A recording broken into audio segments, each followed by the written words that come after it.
How do we add the extra tulle in a ball gown?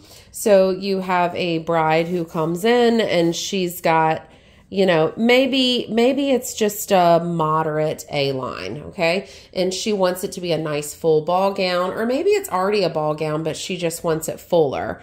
So here's your original dress that you're dealing with. How do we add either sparkle tulle to give it sparkle, or even just some plain tulle to give it volume? You're going to have to think about it different ways depending on where they want the volume to be. So as usual, there's not just one way to put tulle in, and that's why I felt like this was best answered by a video. So if the bride is wanting what we call more of the cupcake fullness, like this, where, you know, maybe the footprint, that's this part here at the bottom, how wide the dress is and the shape that it leaves. Maybe she wants that about the same, but she wants more of this, we call it cupcake or cake topper shape, as opposed to this lilting A-line that she has. In this case, what you're going to want to do is you're going to do some tulle where you're going to cut it on the circle. Okay, so you're going to do this much, maybe just 3 or 4 inches. And then you're going to do a gather wherever she wants it to start, really kind of coming away from the original shape. If you can see that. You're going to go ahead and have a gather. And wherever that fullness is being spent, you're going to go ahead and do another one and do a gather. And if she's not wanting these different tiers to be visible, which many of the brides do not want that to be visible, you're going to want to move this up under however many layers you need to without really what we call stuffing the sausage. You don't want this stuffed out look. You still want to work within the confines of these outer layers. So to hide this, you're going to want to cut away as much of the seam allowance as you can. So there's very little overlap in the tulle. You're going to want to be using invisible thread as well, which can kind of be a nightmare. So price accordingly. You're going to have a lot of broken threads with that. That's how we're going to get this shape. I would put this in probably the first layer after the slip layer. So I would put it in underneath all these other layers. When you have other layers stacked on top, and this is going to be true for just about any of these skirts that we talk about, you can usually just hand stitch that in there to the layer above or below it, right at the waist. That way you're dropping down a little bit. You're not adding any bulk to the waist. That is perfectly fine and standard. You want to do a nice back stitch by hand so that it's plenty secure. But you don't want to put all of your extra tulle in the waist unless they want the volume immediately, okay? On something like this, on this kind of shape. Now, what if she's wanting more of keeping it narrow up top, but she's wanting a fuller flounce as it gets to the bottom, okay? Little more motion going on, very dynamic.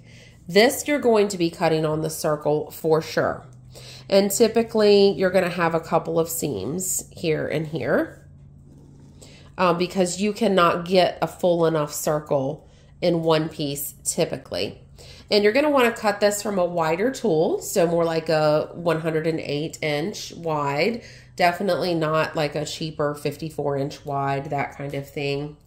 And in this case, when you cut on the circle, the waist pieces are going to look, you know, this is a little short, but you're going to cut that little arc out, right? And it's going to kind of grow as you get near the sides.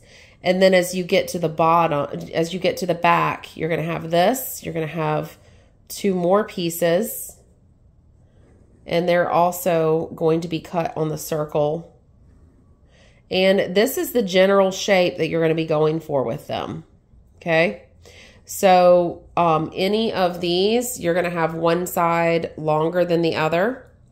This is going to be your most straight angle typically, and you'll have it growing out a little bit more on this side here, a little straight here.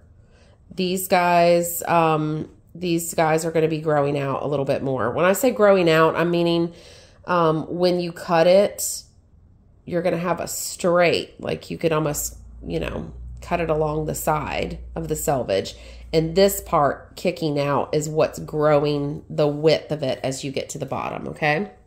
So in the front, of course, you can even cut it as extreme as a full circle for this front piece to get as much flounce as possible. All right. So then here at the back, these are your straight ones, okay? And you're going to be growing out here. What I typically like to do in this case is I actually don't mess with measuring with pi. I know a lot of people do that. They try to measure with pi and figure out what this is going to be. I just generally figure out what is her waist measurement. And then I like to use just a curved ruler when I'm cutting. So like this, I'm going to be cutting however much curve here and then coming out however I need to. And this number here is just going to add up to be roughly a little bit bigger than the total number I need. It doesn't have to be a lot bigger. What I see with people a lot of times is they come up with a number with the pi equation and all that, and they add all the seam allowance in, and they're not thinking about when they straighten it out how much stretch comes in there, and they end up wasting a lot of fabric. So that's the way that I cut that. Now let's talk about what layer are we going to put a sparkle tool in. And this is really up to aesthetics. So what I typically do is in the fitting room, I kind of shimmy some of the fabric. I might cut a portion off of it or have the bolt on the floor and lay some up there.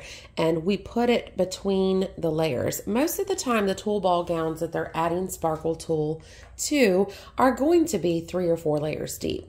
So we need to know, do they want a top layer, under the first layer, you know, and then so on and so forth. So you're going to go all the way down through the different layers to find out how much sparkle they want to have visible. So that's going to determine, you know, where you stack it within the dress. Obviously, if you are putting a tool, just back to the idea of the regular tools and where you put them in the order of the layers, if you're doing a regular tool and you have a fine tool and you want it to be on the outside, you really need to either open the waist of the dress and sew it to, you know, all the other skirt layers and then put the dress back together so that it looks like it was made that way. Or B, you can do it kind of like an overskirt that has some sort of band along the waist of it, and in the back it's going to kind of come together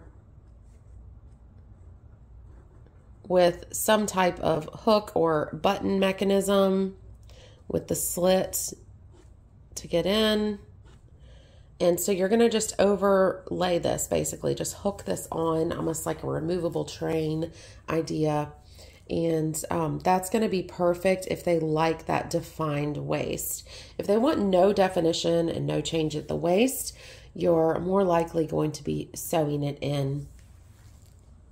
And again, if it's several layers down and you're starting with some type of a flatter circle top, either a piece like this for tiered layers or like this pink one that we're cutting them on the circle, and you've got a nice, you know, low volume waistline, you can sew it between the layers. Of course, you can always open it up and stitch it to the skirt and reattach it together as well. Now, one time, there's only one time that I would actually put a gathered skirt into the waistline of a dress. And that's when someone is going for, it's usually like a drop waist bodice. You will recognize this here in a minute. Usually something like this, little bit of a drop waist below the natural waist, and it pops out really fast. And it's a gathered tulle or satin or whatever kind of skirt. And the whole idea of the design is that quick kapow that they want, very dramatic. In that case, yes, you can separate it here, sew it to the other skirt layers and sew it back together, and that's going to look just fine to put heavily gathered tulle in there because this is the effect they love. This is just about the only occasion. I mean, sometimes it may happen also at the natural waist, but only when they're wanting this big, quick, dramatic kapow. That's the only occasion that I would put a heavily gathered tulle in the waist seam or in the bodice and skirt where they meet in that seam.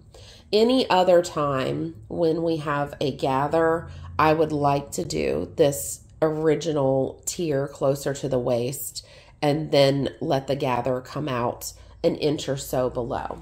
Again, you have to deal with what's being able to be seen through the skirt. So this is a kind of a song and dance between what is this final look that the bride wants, what's the affordability for how we're going to attach it, the impact that she wants this additional fabric to have. You know, is it going to be top? Is it going to be seen? Is it just volume underneath? All of these things have to be weighed in when you are deciding how you're going to add a layer to skirts or even, you know, multiple layers. So there is the shortest possible answer that I can give you and still be fair for most of the scenarios that you'll find yourself in when you are adding a tulle skirt layer to a dress. So I hope that has helped you.